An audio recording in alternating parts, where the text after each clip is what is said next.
والنذير والند والنظير أشهد أن لا إله إلا الله وحده لا شريك له وأشهد أن محمدا عبده ورسوله البشير النذير الحاشر بعثه الله بالحق رحمة للعالمين قبل قيام يوم تبلى السرائر.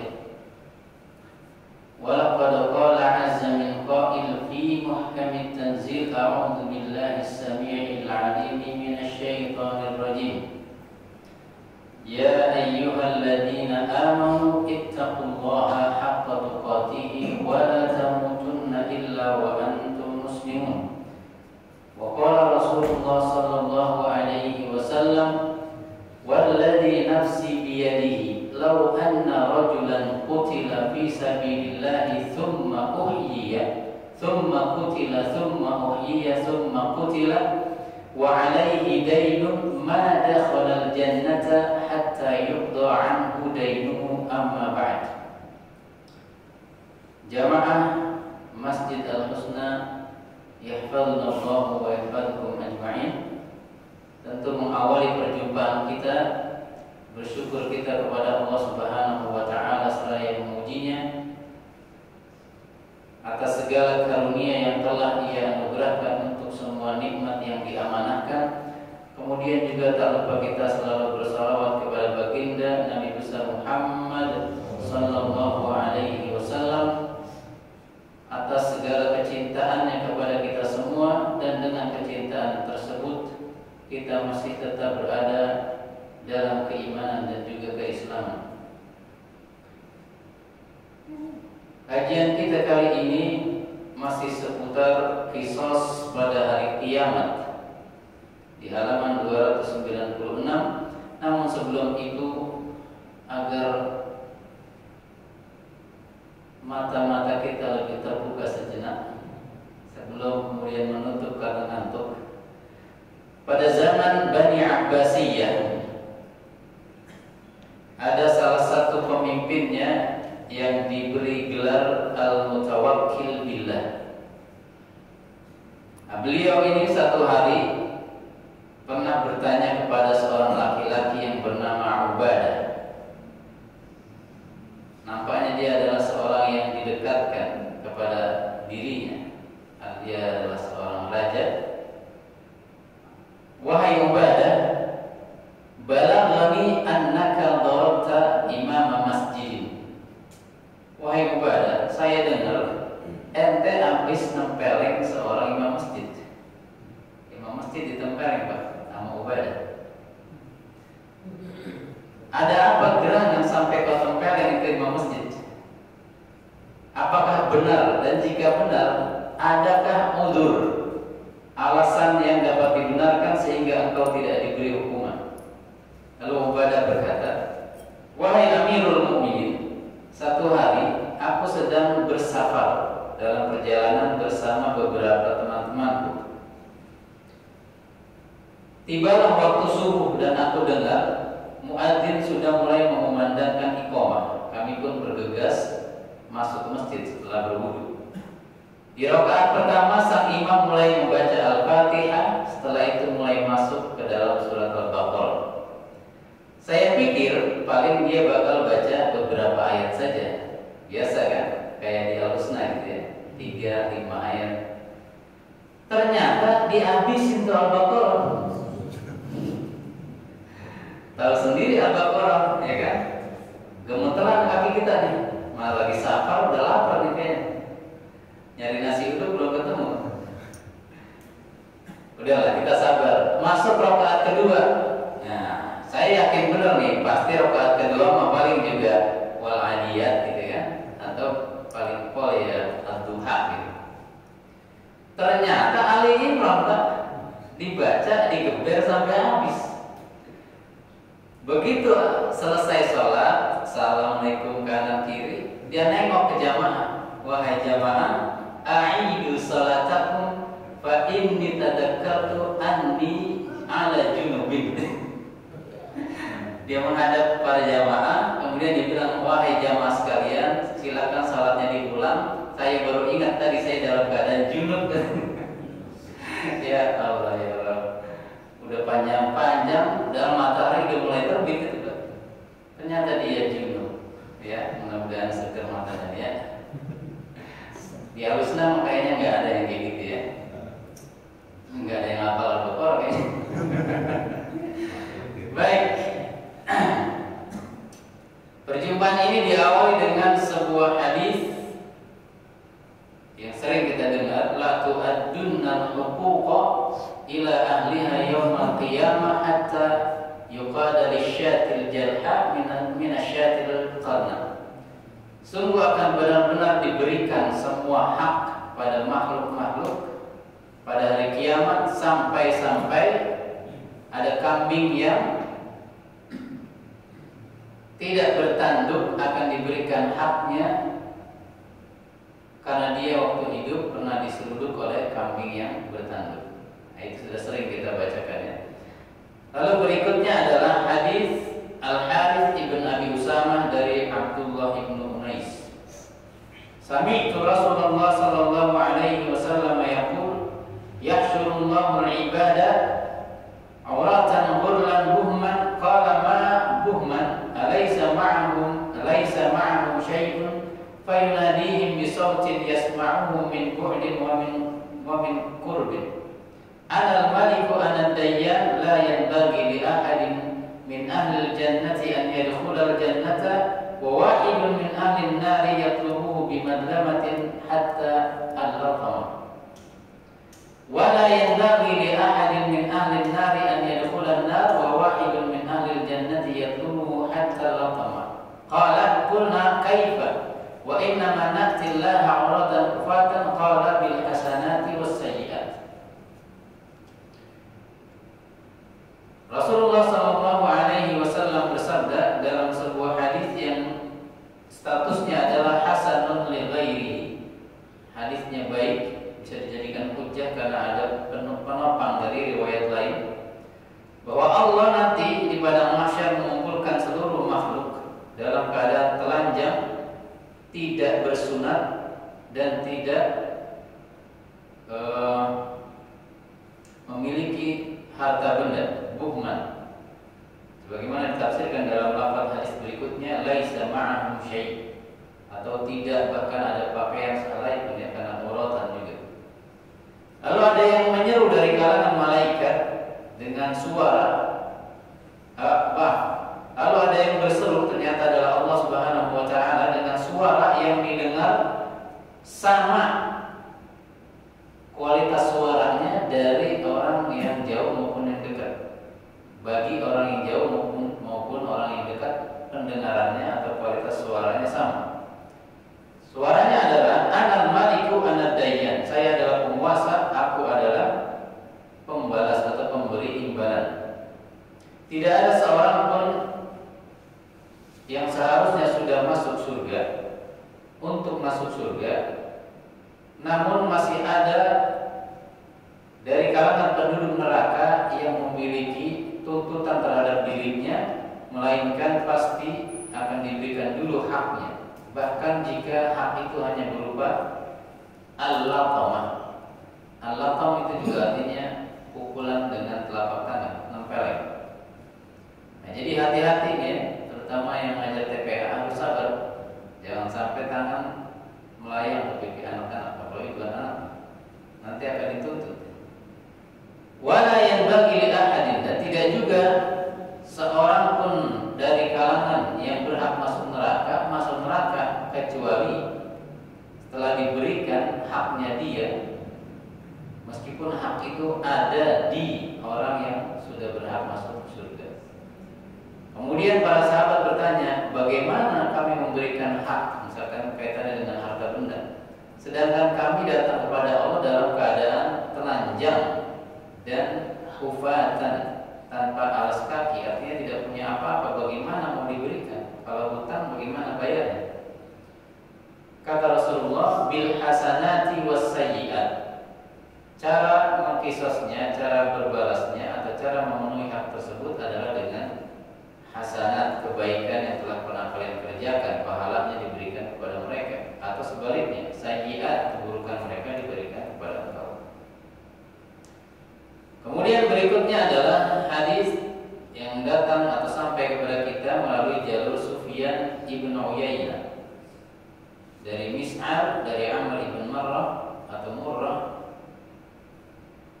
dari Rabi' bin Khaytham, inna ahlad daini fil akhirati ashaddu taqadiyan lahum minkum fid dunya yuhbas lahum fayakhudunahum fayaqulu ya Rabb alasta tarani hafiyan fayaqulu khudu min hasanatihi biqadri alladhi lahum fa in lam yakun lahu hasanat yaqulu zidu ala sayyi'atihi min sayyi'atihim.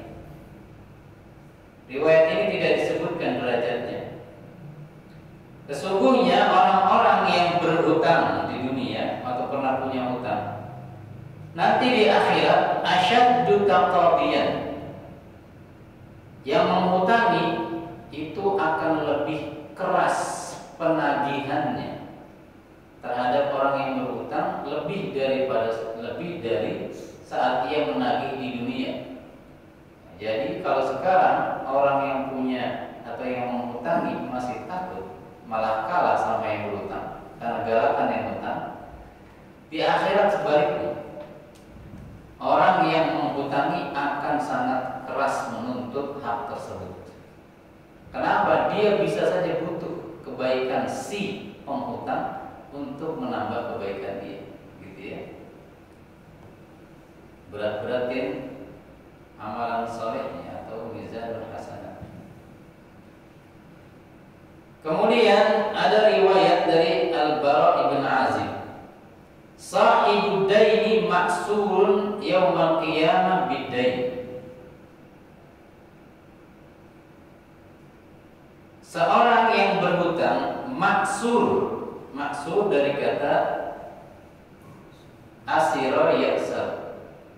Al-asir artinya tawanan, jamaknya al-asra. Maka lin nabi walladzina amanu an yakuna lahu asra, artinya tawanan.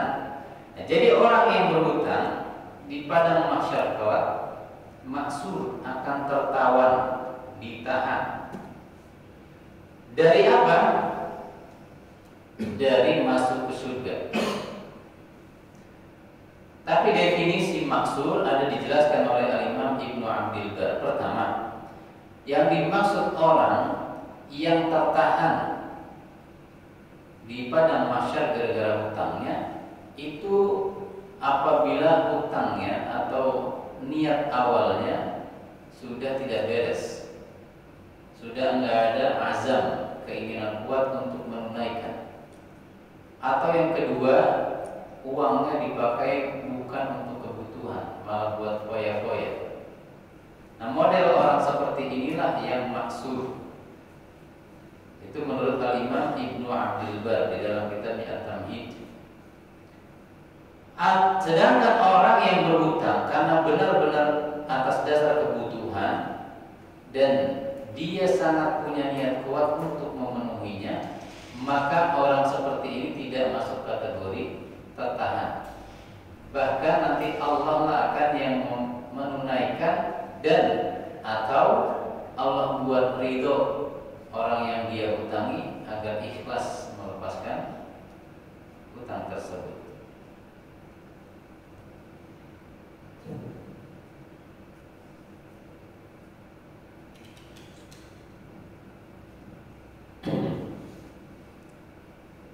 Baik, kaitannya dengan hutang, teman-teman sekalian yang dimuliakan oleh Allah.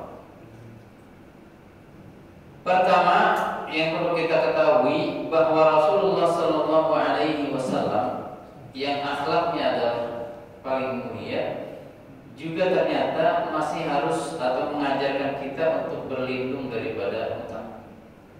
Diriwayatkan oleh Al-Imam Al-Bukhari dengan nomor 832 dan Muslim 589, di mana Ibunda Aisyah mengatakan, kana yad'u fis shalah Allahumma inni a'udzu bika minal mahtam wal maghram.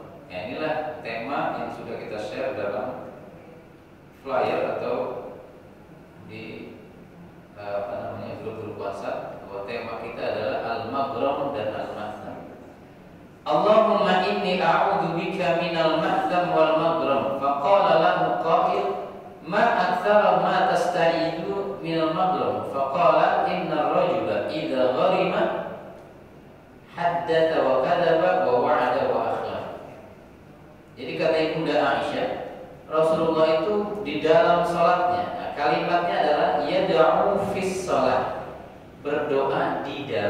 syarat. Yaitu apa doanya? Ya Allah, aku sesungguhnya berlindung kepadamu dari al-ma'tham. Apa itu al-ma'tham?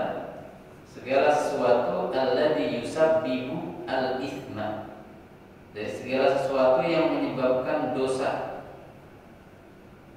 Misalnya ngobrol ngalor ngidul tanpa alasan yang jelas, tanpa kepentingan. Kemudian menyebabkan ghibah, nah itu termasuk. Atau hal-hal lain misalnya nongkrong-nongkrong nggak jelas di jalanan menyebabkan dosa. Ada yang membuka aurat, tidak memberikan hak pejalan kaki dan lain sebagainya. Atau bergaul dengan orang yang jelas-jelas peminum khamar misalnya, maka perbuatan bergaul itu terlarang, menyebabkan dosa. Wal maghram, maghram itu adalah hutang. Jadi Rasulullah banyak berdoa berlindung kepada Allah daripada hutang. Kemudian ditanya alasannya, kenapa engkau wahai Rasulullah banyak berdoa meminta perlindungan dari hutang? Karena seorang jika telah berhutang, idza gharima aw istadana kadzdzaba wa haddatsa wa kadzdzaba. Dia akan sering banyak berdusta untuk menutupi atau banyak berucap dan kemudian berdusta, banyak alasan gitu ya, ngeles. Kemudian banyak berjanji dan juga mengingkari janji. Iya besok dah, minggu depan dah. Gitu minggu depan rumahnya kunci, agak ada orang.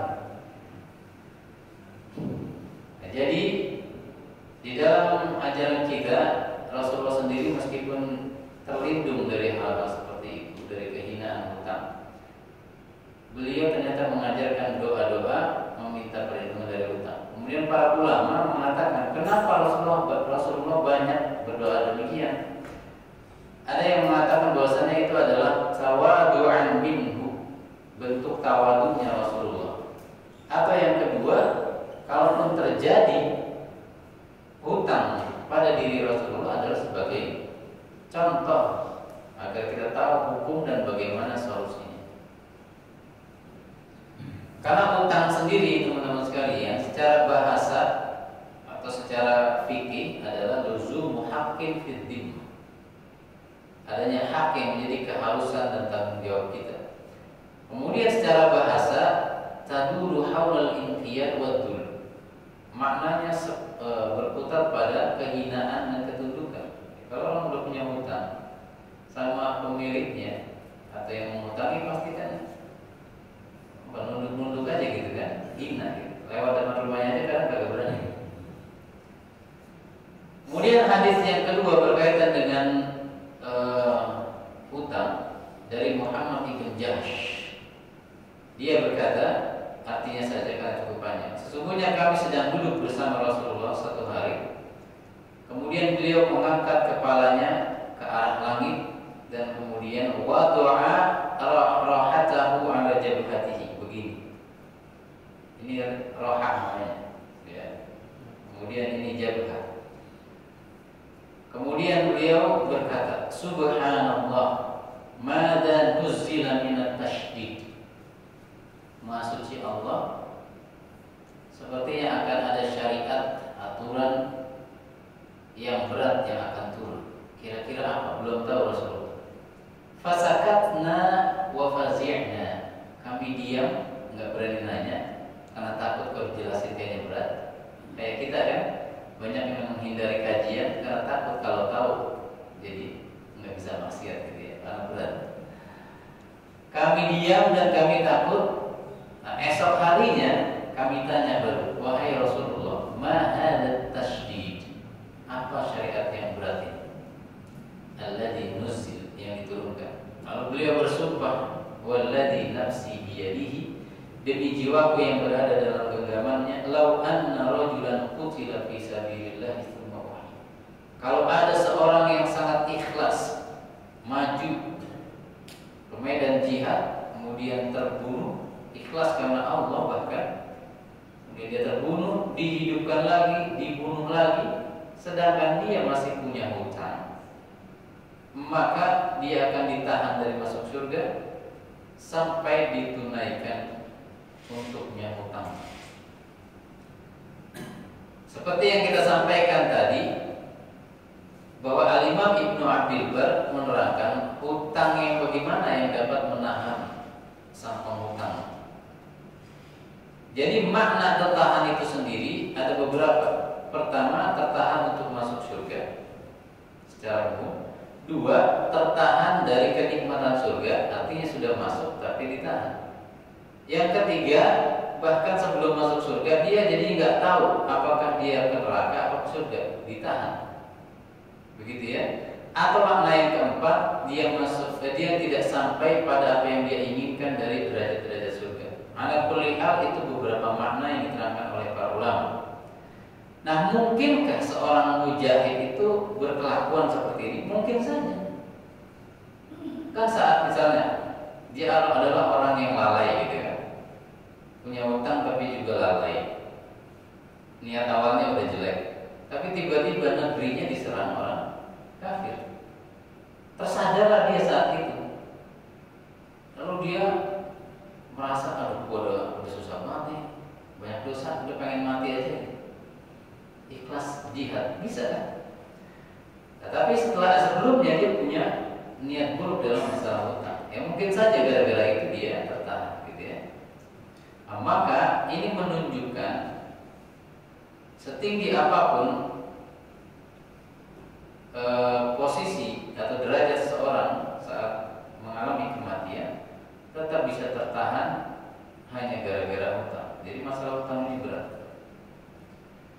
Hadis yang berikutnya, hadis yang diriwayatkan oleh Imam Abu Dawud 3343, Nasai 1962, Ahmad 14576. Ada seorang yang meninggal di antara kami, lalu kami kafankan, kami beri minyak wangi. Kami mandikan, kami beri minyak wangi, lalu kami kafankan, lalu kami datangi Rasulullah dan kami katakan, "Tusalli alaihi, ya Rasulullah, apakah engkau berkenan untuk menyolatinya?" Fa khata khutan, beliau malah beranjak dan berjalan. Beranjak berjalan itu untuk menyolati maksudnya, udah hampir mau nyolati Nabi. Tsumma qala a'alaihi dainun, tapi beliau ingat, ditanya dulu, ini orang punya hutang enggak? Qulna dinarani. Iya, dia punya hutang 2 dinar. 1 dinar berapa sekarang, Pak? Berapa? 4 juta. Kalau 2 dinar berarti 8 juta. Jadi zaman itu orang udah punya hutang 8 juta. Lalu Nabi ternyata malah balik jalan, nggak jadi nyolatin. Lalu Abu Qatadah angkat tangan. Ad-dinarani alayya. 2 dinar itu tanggungan saya, wahai Rasulullah. Maka Rasulullah bersabda atau berkata kepada Abu Qatadah, ingat wahai Abu Qatadah, haqqul gharimi wa bari'a minhal mayyit. Haknya penagih menjadi dibebankan kepadamu dan mayit berlepas diri. Nah, jadi ini untuk menegaskan dulu, beneran kagak gitu ya. Abu Qatadah sudah berazam, beliau katakan iya. Dan ternyata dalam riwayat Imam Ahmad itu sampai hari ketiga baru ditunaikan. Jadi sudah dikafani, kemudian ya dimandikan di minyak wangi, lalu dikafani, dikuburkan. Artinya sudah disolati juga oleh Rasulullah karena sudah ada yang menanggung. Tapi ternyata belum dibayar sampai besok karena Abu Qatadah masih sibuk. Hari ketiga ditanya, bagaimana ma fa'ala ad-dinaran? Apa yang bagaimana kabar 2 dinar wahai Abu Qatadah? Lalu dia beralasan inni unsyughiltu atau kama qala al-Rawi, aku disibukkan dengan urusan jenazah, masih ada urusan lain ternyata. Nah, baru beliau tunaikan, begitu ya. Nah, jadi bisa diisyaratkan dari kasus atau dalam riwayat Imam Ahmad, pokoknya ada yang angkat tangan dulu untuk menanggung. Perkara sudah beneran dibayar atau belum, yang penting sudah ada orang yang pasti menanggung. Lalu sang tokoh baru mensolati. Dan dari kisah ini juga para ulama menyimpulkan bahwa kalau ada seorang tokoh yang biasa diminta untuk mengurus jenazah, menyolati, kalau dia disunahkan untuk bertanya ada hutang atau tidak, sudah ditunaikan atau belum. Kemudian yang ketiga, dia diperkenankan untuk memberikan pelajaran. Kalau ada hutang dan belum juga ditunaikan, jangan disolati. Itu ya salah satu pelajaran yang diambil dari hadis ini. Nah, setelah ditunaikan baru Rasulullah bilang, al-an baridat alaihi jilduhu. Kalau secara bahasa baradat alaihi jilduhu, sekarang baru kulitnya terasa sejuk. Setelah kulit si sang mayit yang berhutang tadi. Maknanya adalah sekarang baru dia terlepas dari tuntutan, gitu ya.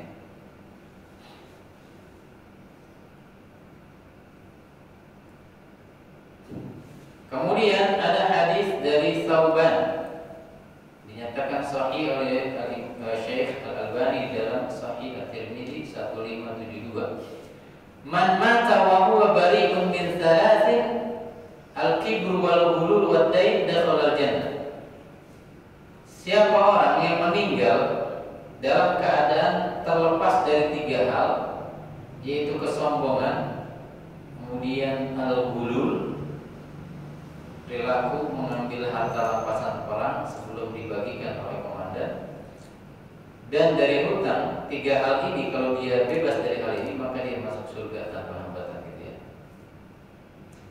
Kemudian hadis yang mirip dengan hadis maksur tadi dari Abu Hurairah, nafsul mu'min mu'allaqatun bidainihi hatta yuqda anhu.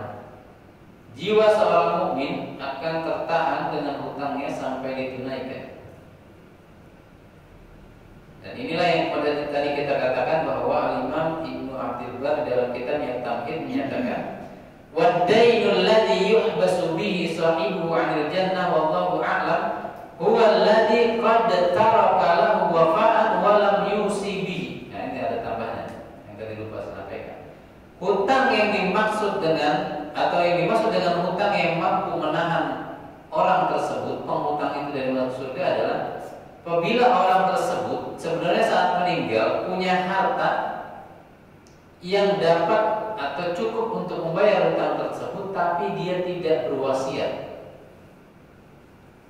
tidak bilang ke keluarganya, kalau saya mati itu di berangkas ada duit, tolong bayarkan ke si fulan. Nah, dia tidak melakukan itu, maka itulah yang dikatakan oleh Al-Imam Ibnu Abdul Bar di dalam At-Tamhid jilid ke-23 halaman 238. Hal itulah yang menyebabkan dirinya tertahan dari masuk surga. Atau qadira 'alal ada'i falam yu'addi, atau dia mampu bayar tapi tidak juga dibayar. Au addahu fi ghairi haqqin au fi sarfin wa mata wa lam yu'addi, atau dia pinjam hutang itu untuk hal-hal yang mubadir, saraf, atau digunakan bukan untuk yang hak, ada di jalur yang dibenarkan. Itulah tipe-tipe hutang atau penghutang yang tertahan oleh hutangnya. Nah, kemudian nafsul mukmin mu'allaqatun bidainihi, jiwa seorang mukmin tertahan oleh karena hutangnya, dijelaskan oleh Al-Imam As-Suyuti yang tadi sudah kita singgung. Sekarang kita sebutkan lafaz-lafaz pembahasannya atau keterangan para imamnya adalah Al-Imam As-Suyuti mengatakan ay mahbusatun an maqami al-karim, tertahan dari posisinya yang mulia. Nah, kalau sekarang kan orang meninggal, ruhnya masih di alam barzakh. Kalau yang orang salih, para anbiya, para syuhada bisa surga. Nah, seharusnya nih orang mungkin bagian dari orang-orang saleh yang bisa ruhnya ke surga atau termasuk bagian dari syuhada. Tapi gara-gara hutang, dia tertahan dari tempat yang mulia itu menurut Al-Imam As-Suyuti. Sedangkan Al-Imam Al-Iraqi mengatakan, amruha mauqufun la hukma laha binajatin wala halak. Yang tadi kita katakan. Jadi belum diputuskan nih, dia tertahan celaka atau selamat, surga atau neraka. hatta yundar hal yundar ma 'alaiha min ad-dain am sampai ketahuan nih hutangnya ditunaikan atau tidak.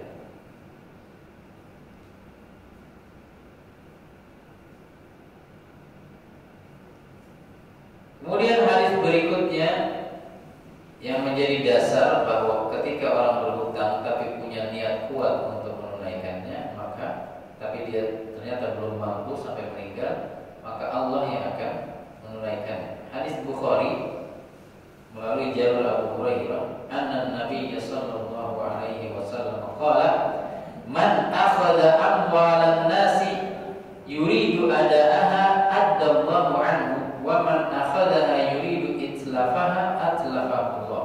2387 nomornya. Siapa yang mengambil, meminjam harta orang lain dan dia sudah berniat untuk menunaikannya, melunasinya, maka Allah yang akan melunasinya. Tapi sebaliknya orang yang mengambil, meminjam untuk menyia-nyiakannya, tidak berniat tidak menunaikannya atau melunasinya, maka Allah lah yang akan merusak, menghilangkan harta yang dia pinjam tadi. Tidak bermanfaat, tidak berkah. Sebagaimana dijelaskan oleh para ulama, wa arda da'inahu anhu fil akhirah in lam yastati' al-wafa fid dunya adhaba malahu, atau kalau sebaliknya adhaba malahu min yadihi fala yantafi'u bihi fid dunya li su'i niyyatihi wa 'aqabahu 'ala ad-daini fil akhirah. Kalau yang niatnya bagus dari awal, Allah akan membuat yang dihutanginya ridho, dan Allah akan melunasinya jika dia tidak mampu selama di dunia. Sedangkan orang yang niatnya benar jelek dari awal atau punya tapi tidak ditunaikan, maka Allah hilangkan harta tersebut, fala yantafi'u bihi fid dunya, tidak bermanfaat. Umar ibn Al-Khattab pernah berpesan perkara hutang, iyyakum wad-daina fa inna awwalahu hammun wa akhirahu harbun. Jauhilah oleh kalian hutang, karena sesungguhnya hutang itu awalnya adalah kegelisahan, ujungnya adalah peperangan. Ya, gara-gara hutang itu banyak yang saling ribut ya, akan ada yang bacok-bacokan gitu ya. Masalahnya yang punya hutang saat minjem kayak kucing, saat ditagih macan. Sekarang doa-doa agar kita dimudahkan menutup hutang. Abu Saleh memerintahkan kita, ya, salah seorang sahabat atau tabi'in, saya lupa, sahabat sebenarnya. Kalau kita hendak tidur, maka hendaknya berbaring di atas sisi tubuh sebelah kanan, lalu berdoa, Allahumma rabbas samawati wa rabbal ardi wa rabbal arsyil azim. Ini doa kalau nggak salah sering dipakai oleh Ustaz Muhammad Faizal untuk meruqyah. Jadi obat masukan jin sama obat hutang ini sama ya. Ya Allah, Sang Pencipta langit, bumi dan arsy yang besar, Rabb kami, Rabb segala sesuatu yang menciptakan bibit-bibit dan biji-bijian, yang menurunkan Taurat dan Injil dan Al-Quran. Aku berlindung kepadamu dari keburukan segala sesuatu. Engkaulah yang menggenggam nasiyatihi. Nasiyat itu ini apa sih namanya? Bulu ya? Ada juga yang mengatakan nasiyat itu bagian depan, agak ke depan, di atas dahi. Ya Allah, engkaulah yang awal, tidak ada sebelum engkau, dan engkau yang akhir, tidak ada sesudah engkau. Engkau zahir, tidak ada. Zahir itu artinya bisa menang atau nampak. Di sini menang. Engkau yang menang, tidak ada yang mengalahkanmu. Antal batin, falaysa dunaka syai'. Iqdi 'anna ad-daina wa aghnina 'anil faqr. Tunaikanlah hutang kami, maksudnya mudahkan kami untuk menunaikannya, dan kayakanlah kami dari kefakiran. Jadi boleh Pak berdoa untuk dikayakan, boleh. Jadi orang Islam boleh jadi kaya, doanya saja boleh. Kemudian ada sebuah hadis dari Ali radhiyallahu taala anhu, bahwasanya ada seorang budak yang mendatangi beliau. Budak ini tidak mampu menunaikan kredit pembebasannya, namanya mukatabah. Jadi ada istilah mukatabah, dia mau kredit sama tuannya untuk merdeka. Lalu Ali mengatakan, maukah engkau ajarkan doa-doa yang diajarkan Rasulullah?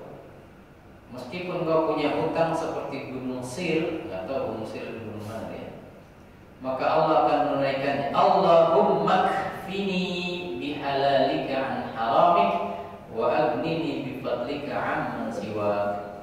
Ya Allah, berikanlah aku rasa cukup selalu ya, dengan yang halal agar tidak tergoda dengan yang haram, dan kayakanlah aku dengan karuniamu agar aku tidak meminta kepada selainmu. Diriwayatkan oleh Al-Imam At-Tirmidzi dan beliau berkata, hadza haditsun hasanun gharibun. Hadis hasan dan dihasankan juga oleh Al-Albani. Kemudian doa lainnya sudah terkenal di antara kita, sudah familiar. Allahumma inni a'udzubika minal hammi wal hazan. Ya Allah, aku berlindung kepadamu dari al-ham wal hazan. Al-ham bedanya dengan al-hazan, sama-sama kesedihan atau kegelisahan maksudnya. Tapi kalau al-ham itu sesuatu yang akan datang. Gelisah, belum bisa bayar kontrakan, belum bisa bayar SPP anak bulan depan, itu namanya al-ham. Kalau al-hazan itu sesuatu yang sudah terjadi. Dan aku berlindung dari kelemahan azam atau kelemahan fisik. Wal kasal, karena dikaitkan dengan malas berarti lebih kuat pada perlindungan dari kemalasan gitu ya, kelemahan azam. Dan aku berlindung dari kepengecutan, dari rasa pengecut dan rasa pelit. Dan aku berlindung darimu dari hutang dan orang-orang yang suka berbuat semena-mena.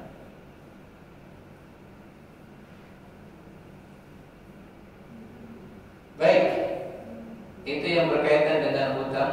Tentu niatnya adalah kita sampaikan ini semua agar kita lebih berhati-hati.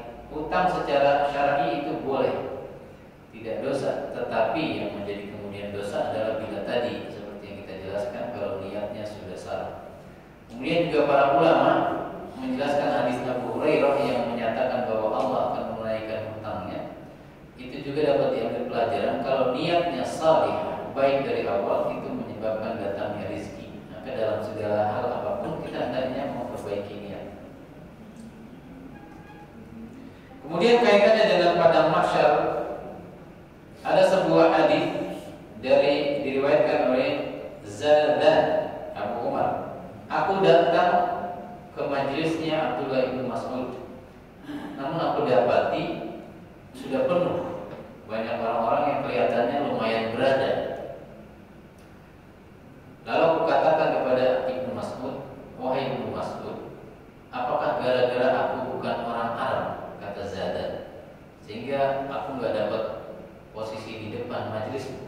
Lalu kata Ibnu Mas'ud, ya udah kesini, sampai tidak ada orang lagi antara Ibnu Mas'ud dengan dirimu. Kemudian beliau mengatakan, atau di antara yang dikatakan dalam majelis itu adalah, nanti seorang hamba akan ditarik tangannya lalu diberdirikan di hadapan seluruh makhluk. Kemudian ada malaikat yang berseru, hada fulanun ibnu fulan, faman kana lahu haqqun falyati ila haqqihi. Nih, siapa yang punya tanggungan atau punya hak yang harus dituntut dari orang ini, maka silakan datang di depan seluruh makhluk, Pak. Maka di saat itulah ada seorang wanita yang bergembira. Kayaknya bisa nih saya sekarang nuntut hak saya. Dari siapa? Dari bapaknya, sampai disebutkan dari bapaknya, dari anaknya, dari saudarinya, bahkan dari suaminya. Nah, jadi kalau sekarang suaminya ini kagak beres dalam hal nafkah dan lain sebagainya, bisa dituntut juga ya. Lalu beliau membaca surat Al-Mu'minun ayat 106 atau 102 ya. Fala ansaba bainahum yawma idzin wala yatasaalun. Hari ini tidak ada urusannya nasab. Pokoknya kalau udah urusan hak, mau suami, mau bapak, sepupu, ponakan, semua diberikan haknya, semua dituntut. Kemudian Allah nanti akan berkata kepada sang hamba tadi, berikan mereka-mereka ini haknya. Lalu dia berkata, ya Rabbi faniyatid dunya fa min aina utihim. Ya Allah, duniaku udah gak ada, datang aja dalam keadaan telanjang, gak pakai apa-apa. Bagaimana saya berikan? Maka Allah katakan kepada malaikat, ambillah dari amal solehnya, berikan setiap orang yang didoliminya atau dia punya hak atas dirinya. Tetapi di sini dikatakan, kalau orang ini wali, wali ya, ingat ya, wali itu bukan yang bisa menghentikan pesawat mundur lagi. Kemarin saya lihat ada sebuah video seorang itulah ya, yang keturunan itu berkisah bahwa ada seorang keturunan itu yang dianggap keturunan Rasulullah, sudah waktunya berangkat naik pesawat, tapi dia masih santai-santai di rumah. Begitu sampai bandara udah terbang ke pesawat, katanya bisa mundur lagi.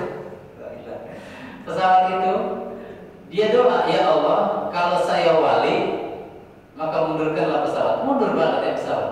Banyak kata yang nonton. Tahun berapa ini? Ada beritanya kan? Ada lagi yang katanya keturunan ini bilang, Allah tidak akan menurunkan sebuah bala di sebuah tempat kalau ada si keturunan itu.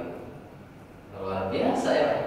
Ada lagi keturunan itu bilang, kalau bukan karena malu pada Allah, sudah aku padamkan neraka. Masya Allah, Nabi Muhammad aja kagak bisa lah. Neraka mau dipadamin, Jibril aja takut. Luar biasa dia. Ini akidahnya ngarang-ngarang deh. Neraka mau dipadamin, luar biasa ya. Tapi yang kita maksud dalam hadis ini atau secara umum dalam nas-nas Quran dan Sunnah, yang disebut wali itu kan sederhana, yang beriman, mengerjakan sholat, menunaikan zakat.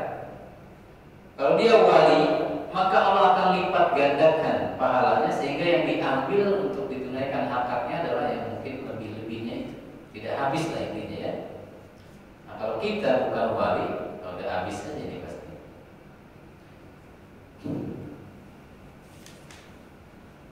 Sudah belum ya? Lalu ada yang berkomentar dari orang-orang yang apa namanya, sedikit wawasan agamanya.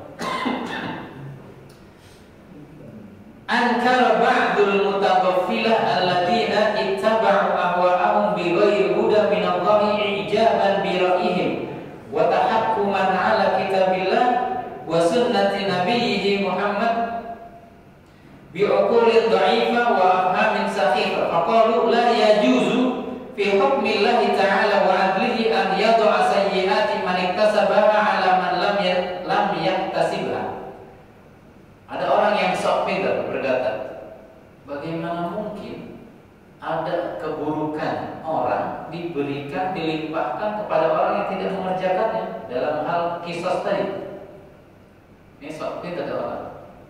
Bukankah Allah berfirman, wala taziru waziratu wizra ukhra, Al-An'am 164. Ya, memang betul.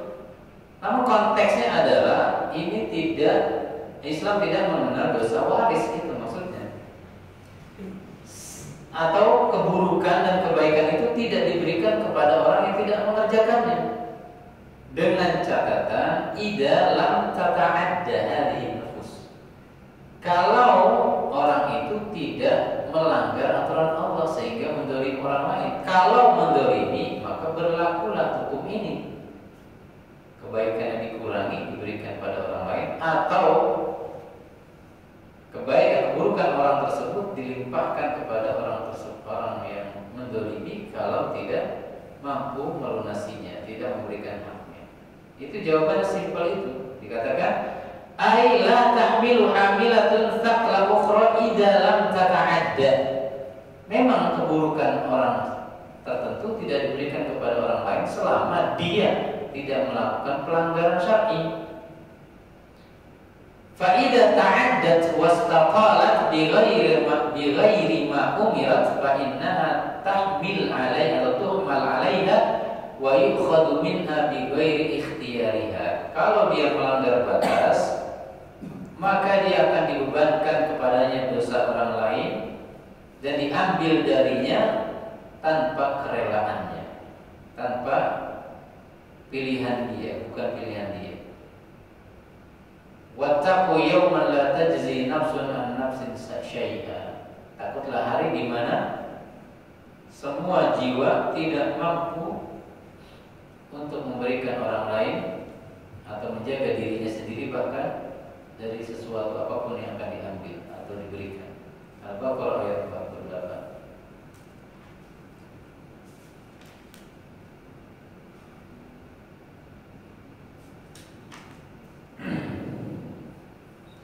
Kemudian ada di halaman 305, Thabit berkata kepada Abu Dzar,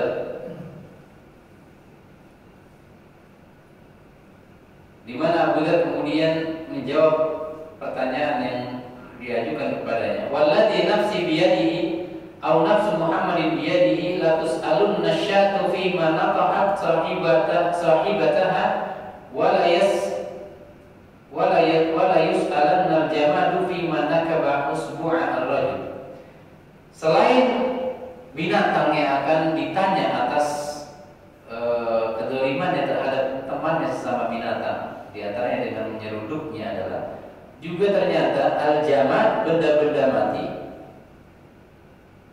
kalau dia menyakiti tangan seseorang juga ditanya. Tapi di sini tidak disebutkan dalilnya. Wala yus'alanna al-jamadu, al-jamad itu kan benda mati. Fi mana kaba usbu'ar rajul, kalau menyakiti jari seorang laki-laki. Ya. Kemudian juga di halaman 306, Abul Qasim Al-Qushayri di dalam Tahbir menyatakan bahwa ketika binatang buas dan binatang ternak dikumpulkan, maka binatang-binatang itu sujud di hadapan Allah. Lalu malaikat berkata, ini bukan waktunya bersujud, bukan, karena di sini tidak ada lagi namanya amalan dan syariat. Ngapain kalian sujud? Mereka berkata, hada sujudu syukrin haitsu lam yaj'alna Allahu min bani Adam. Ini bukan sujud ibadah, tapi ini adalah sujud syukur. Kenapa? Karena Allah tidak menjadikan kami menjadi bani Adam, manusia.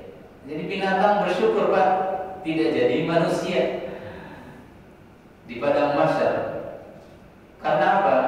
Karena tidak ada tanggungan surga dan neraka. Mereka akan dijadikan debu, yang mana debu itu akan dilempar ke wajah-wajah orang kafir, sebagaimana tercantum di dalam halaman 302, ya. Di antara makna wujuhu yauma idzin 'alaiha ghabar, di wajah-wajah orang kafir itu ada debu. Itu adalah debu dari binatang yang dijadikan debu setelah mereka saling mengkisos. Lalu debunya dilempari ke wajah orang-orang kafir.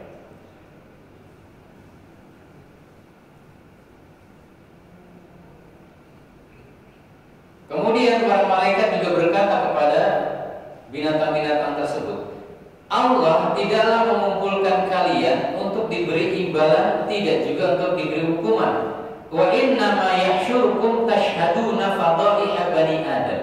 Kalian cuma dikumpulkan untuk memberikan kesaksian atas segala keburukan yang dilakukan Bani Adam bila kalian menyaksikannya selama di dunia. Nah, hati-hati, Pak. Jika kita berbuat maksiat, lalu di situ ada binatang, semut kah, kambing kah, atau yang lainnya, kita sedang berbuat curang, misalnya di dalam ritual ibadah Idul Adha, membagikan daging kurban. Tidak semestinya, misalnya, sedangkan situ ada kambing yang belum disembelih, kambing yang lihat, nah dia jadi saksi atas keburukan itu, ya. Yang terakhir, ada sebagian ulama yang berpendapat bahwa kan puasa itu pahalanya dikatakan ana ajzi bihi, akulah yang akan mengcovernya, kata Allah sendiri. Maka untuk puasa pahala puasa tidak bisa diambil untuk orang lain saat orang lain tersebut misalnya punya hak terhadap si A. Jadi si A punya pahala puasa, tapi dia punya kedoliman terhadap orang lain. Nah, orang lain itu tidak bisa mengambil pahala puasa karena pahala tersebut hanya dihandle oleh Allah. Tapi ini dikatakan oleh Imam Al-Qurtubi, semua hadis-hadis yang berkaitan dengan kisos di padang mahsyar menafikan pendapat ini. Wallahu ta'ala a'lam bishawab. Barakallahu fikum, dan silakan kalau ada yang ditanya.